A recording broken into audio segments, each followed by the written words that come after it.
Great Vita Morning, sa Power Angels, sa Team Synergy, sa Team Eva, sa Daniel Descendants, at sa inyong mga leaders, no? Lalong-lalo na po kay Upline Dennis Plata, kay Upline Cyril, no? Great Vita Morning po sa inyong lahat. Ito ay pagkakataon muli natin na ipakita natin sa First Vita Plus family kung gaano tayo ka-dedicated, kung gaano tayo kahataw. Sabi nga, bawat araw is a blessing sa bawat isa sa atin. Ang First Vita Plus, truly proven and tested na for 20 years. Kung iisipin nyo na mahirap, pwede sabihin ko mahirap nung kami. Nung kami nagsisimula, mahirap sa amin. Pero kung kayo ngayon na nagsisimula sa First Vita Plus, napakadali nyo nang gawin ang negosyo ng First Vita Plus. Kasi kitang-kita nyo na ang mga naging milyonaryo, ang nagawa ng produkto sa maraming tao. So ito na, no? Huwag nyo nang sayangin yung pagkakataon na dati nasa loob lang tayo ng bahay. Actually, ang negosyo nasa labas ng bahay. Sabi nga, ang success wala sa comfort zone. Ang success laging nasa uncomfortable, no, zone natin yan.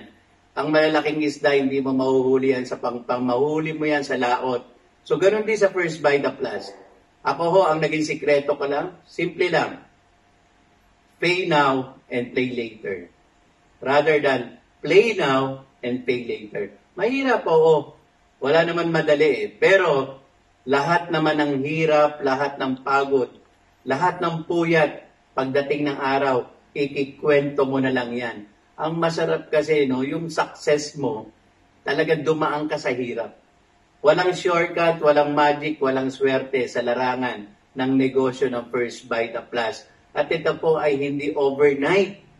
Kaya maraming hindi tumatagal sa negosyo ng First Vita Plus at marami rin nagpe-fail sa negosyo ng First Vita Plus. Kasi akala nila, instant. Yung akala nila, nag-dealer sila ngayon, bukas mayaman na.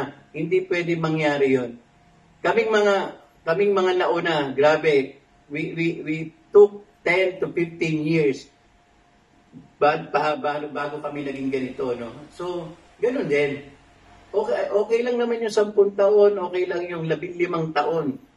Kung ang naghihintay sa'yo, isang napakagandang buhay, yung tunay na magkakaroon ka ng financial freedom, time freedom.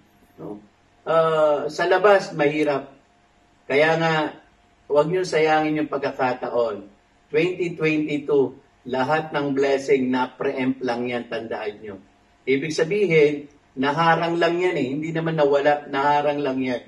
Kaya kayo rin ang magbubukas upang lahat ng pagpapala ng 2022, lahat ay makuha nyo. Truly, sa First Vita Plus, everything is possible. So welcome and great Vita Morning ulit sa inyong lahat.